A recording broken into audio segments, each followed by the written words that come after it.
जय शिवराय मंडळी, आजचा हा व्लॉग खूपच खास आहे कारण ही आमची खूप दिवसांची ठरलेली आज मीटिंग झालेली आहे। म्हणजे आम्ही 3 फ्रेंड्स आहोत, बेस्ट फ्रेंड्स आहोत।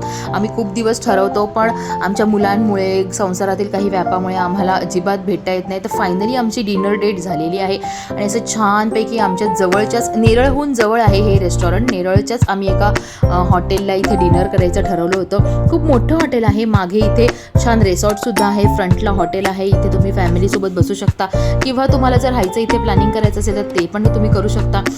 इन शॉर्ट ॲम्बियन्स खूप छान होता, त्यामुळे आम्ही तिघींनी हेच हॉटेल निवडलं जे आमच्या तिघींच्याही घरापासून खूप जवळ आहे। यातली एक फ्रेंड्स आता दुसरीकडे राहायला गेली आहे, पण ती स्पेशली आम्हाला दोघांना भेटण्यासाठी आणि स्पेशली आमच्या ह्या डेटसाठी आली होती। आणि तिथे आम्ही पानाच्या एका शॉपवर थांबलो। तो मंडळी हे बघा, चमन चटणी असं पानाचं नाव होतं। बाय द वे, आज आहे छानपैकी मकर संक्रांतीचा दिवस, पहिला आपला मराठी सण आहे।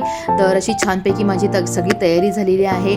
सुगडांची पूजा आता मी करणार आहे। अगोदर पूजेची सर्व तयारी, पाटाखाली रांगोळी, फुलं, सुगडमध्ये सर्व साहित्य माझं घालून झालेलं आहे।